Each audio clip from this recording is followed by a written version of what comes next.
Hey guys, we will start with the new topic, that is the tenant configuration.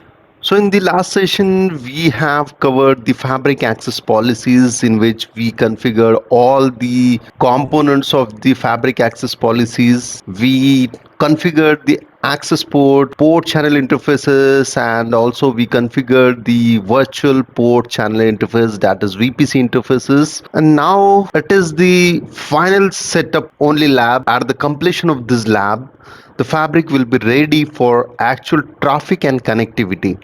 So I'll explain you how to configure the tenant and its construct. So before starting, I would like to explain you a little bit about the components of the tenant.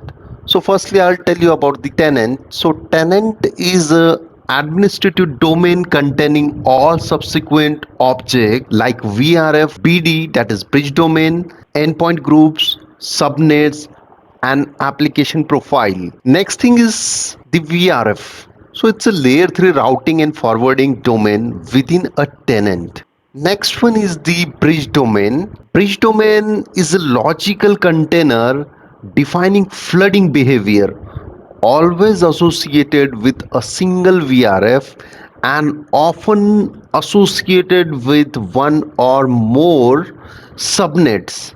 Next one is application profile. Application profile is a container for EPGs and policies which define associations, encapsulation, and interactions.